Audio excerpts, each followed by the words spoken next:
Hello, welcome. Dr. Sushma Singh this side. Today in Unit 21, Religion and Politics, let us start our lecture with topic Fundamentalism.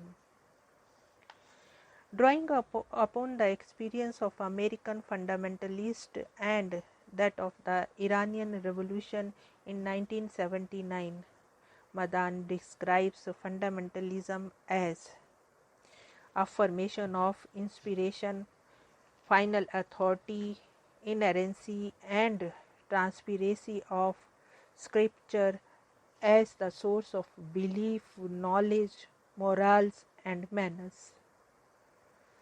Recognition of the reactive character of fundamentalism is not an original impulse, as, for example, orthodoxy is, but a reaction to a perceived threat or crisis. Intolerance of dissent implying monopoly over truth. Cultural critique, that is the idea that all is not well with social or community life as lived in a particular time. Appeal to tradition, but in a selective manner that establishes a meaningful relationship between the past and the present. Redefining or even inventing tradition in the process, capture of political power, and remodeling of the state for the achievement of the stated objectives, and charismatic leadership. However, fundamentalism has been often equated with orthodoxy, revivalism, cultural nationalism, traditionalism, and communalism, the latter two being particularly mixed up with fundamentalism. It would be pertinent to briefly distinguish between the three. Traditionalism as compared to fundamentalism is quietist, and it is content with pursuing religion in the sacred sphere without it spilling over into other domains, particularly the political. The element of activism is common to communalism and fundamentalism, whereas the communists have a particular other. For the fundamentalist, it is rather a case of us versus the rest, because the rest is a general other. Moreover, fundamentalism reaches deep into its philosophical and religious roots to define its community of believers. It looks inwards and is self-producing. It is common knowledge that long-range tolerance and Catholicity are an abiding general characteristics of the psyche of the people of India, in spite of the fact that it is multi-religious, multi-racial, multilingual, and multicultural nation. Fundamentalism is aligned to the Indian people as a whole. By and large, nationalist movement at the grassroots or the people's level was all-inclusive. The Constitution of India also reflects the values of the national movement. Nevertheless, some of the 7 features of fundamentalism enumerated above by Madan can be located or identified in Indian politics. There are always existed pockets or enclaves of fundamentalist forces among the Hindus, Muslims, Sikhs, and Christians in India in the past and in the contemporary time. As a matter of fact, Indian people have suffered from spasmodic onslaughts of one or the other variant of fundamentalism, especially communalism, religious nationalism, and terrorism.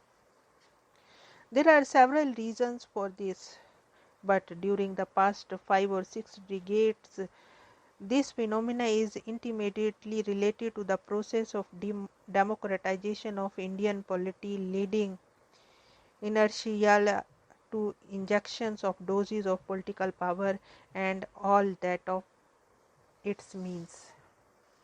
Further, Islamic fundamentalism has its roots in the concept of pan-Islamic, which expresses itself in the movement like Tablighi, and which in turn fosters Hindu fundamentalism.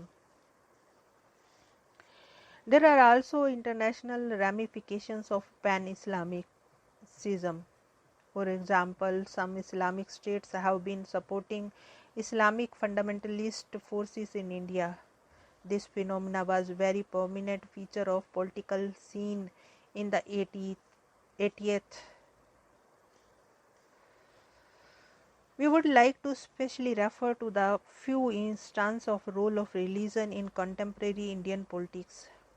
First, a person not at all known for his religiosity, M.A. Jinnah, the father of Pakistan, argued that one did not have to be religious to appreciate the cultural differences between Islam and Hinduism.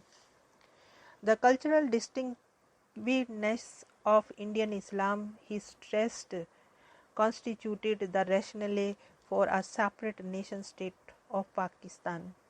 To him, Islam and Hinduism are not religions in the strict sense of the word, but are different and distinct social order belonging to two different civilizations which are based mainly on conflicting ideas and conceptions. Now take the rise of Sikh militancy in 80s. Sikh fundamentalism is a reactive phenomenon. It is a defense mechanism where aggressiveness is a cover for fear of the threatening others, namely non-conformist Sikhs, secularists of all communities and communal Hindus, and as certain process, notably heresy, modernization, cultural disintegration, and political domination. These are fears and anxieties which the fundamentalist would want every Sikh to have. There is not enough space to go into the historical and political dynamics of the growth of this perceived threat to cultural identity.